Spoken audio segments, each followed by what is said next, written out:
नमस्कार, मैं न्यूरोथेरेपिस्ट शिवभूषण। जो मैंने कल वीडियो बनाई थी वो आपको जहाँ तक है समझ में आ गई होगी। अगर नहीं आती है तो आप मेरे से कमेंट करके पूछ सकते हैं, तो मैं उसके बारे में आपको दोबारा बता दूँगा।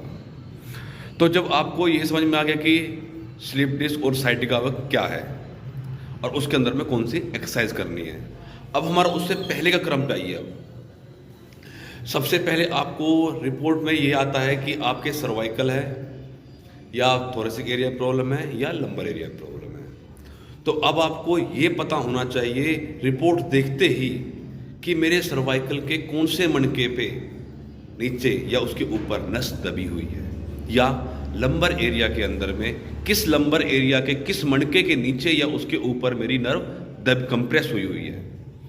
तो उसके लिए मैं आपको बता दूं, सबसे पहले तो आपको नाम पता होना चाहिए। सर्वाइकल में हमारे 7 मणके होते हैं, जैसे C1, C2, C3, C4, C5, C6, C7। Thoracic में हमारे 12 मणके होते हैं, और ऐसे ही हमारे लंबर में 5 मणके होते हैं, और हमारे स्कूल में 1 होता है। तो अब आपको ये पता होना चाहिए कि आपने MRI रिपोर्ट देख ली, उसके अंदर में लिखा है भाई सर्वाइकल के C5, C6 मणके पे नर्व दबी हुई है, ठीक है। तो अब ये कैसे पता भाई C5 और C6 है, कौन से मणके के ऊपर ने या उसके नीचे नस दबी हुई है, नहीं पता। उसके लिए आप क्या करेंगे, जब भी आपका C5 और C6 लिखा हुआ आएगा तो आप तुरंत समझ जाना कि C5 के ऊपर से। जी हाँ, सर्वाइकल की जो हमारी नसें होती हैं वो हमारी मणकों के ऊपर से निकलती है।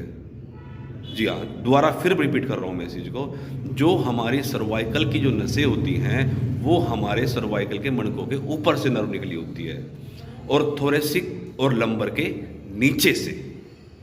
ये दोबारा फिर मैं रिपीट इसलिए कर रहा हूँ बार बार ताकि आपके समझ में आए। अगर नहीं आती है तो आप कमेंट करके पूछ सकते हैं, या फिर इस वीडियो को दोबारा से रिपीट करके आप सुने तो आपको समझ में आ जाएगा। अब जैसे कहा गया है कि भाई C5 C6 में नर्व कंप्रेस हो रखी है, यानी दबी हुई है, तो आप तुरंत क्या समझेंगे, यानी कि C5 और C6 है, C5 और C6 है, मणकों के नीचे नर्व दबी हुई है, तो आप तुरंत समझ जाएंगे कि जो मेरी नर्व कंप्रेस हो रही है वो C6 मणके के ऊपर वाली नर्व कंप्रेस हो रही है। तो आप जो इलाज करेंगे, जो अपना ट्रीटमेंट करेंगे, वो C6 वाले मणके से स्टार्ट करेंगे कि वो कंप्रेस हो, नीचे की तरफ आए तो नर्व अपने आप कंप्रेस जो हो रखी है वो निकल जाएगी। तो अब हमारे थोरेसिक और लंबर के पे आ जाओ। थोरेसिक में प्रॉब्लम्स मेरे हिसाब से काफ़ी कम आती है, लंबर में ही ज़्यादा आती है। तो लंबर के जो होते हैं हमारे मणकों के नीचे नर्व कंप्रेस होती है। अधिकतर आपने देखा होगा बोलते L5 S1 के नर्व कंप्रेस हो रखे, तो जो हमारी नर्व